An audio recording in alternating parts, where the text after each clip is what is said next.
travaille beaucoup sur la notion de surconscience et de subconscience. La subconscience renvoyant à l'instinct, aux choses que nous faisons sans les contrôler, sans y penser même. Et quand on fait du piano, par exemple, à mon avis, il faut laisser notre inspiration fonctionner.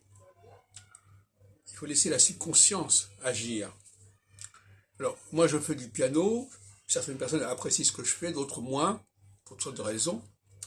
Mais j'ai l'impression que ma main, mon oreille, font le nécessaire pour que les choses fassent sens, que ça soit harmonieux, que ça soit, en tout cas, intéressant sur le plan de l'ouïe, de l'audition, sans avoir besoin d'avoir acquis des connaissances en harmonie, en théorie, etc.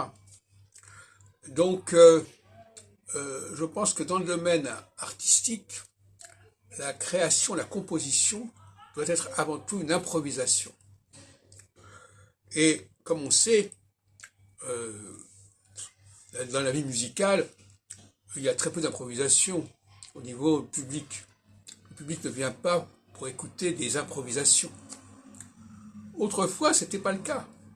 Autrefois, des gens comme Liszt, comme Paganini, même comme Mozart, étaient des gens qui improvisaient, dont on pouvait noter éventuellement les improvisations, sinon les enregistrer, puisqu'à l'époque c'était pas possible. Mais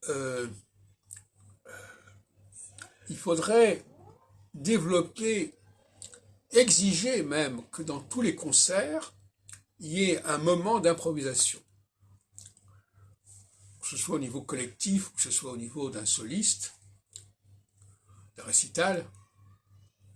Mais cette prime donnée à ce qui est déjà prévu, ce qui est déjà noté, je trouve ça insupportable et toxique, je dirais même. Il faut que l'on puisse laisser la part à l'improvisation, ce qui veut dire éventuellement à des gens qui n'ont pas eu de formation musicale au sens strict du terme.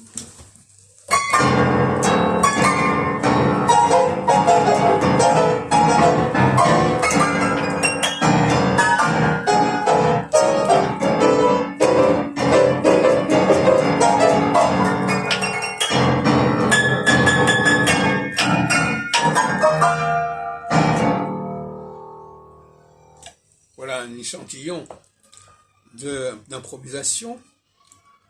C'est la main qui joue.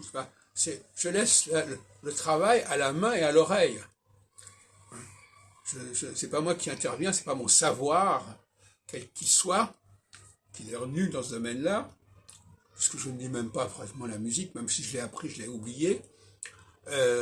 Donc, c'est un moment où il y a un lâcher-prise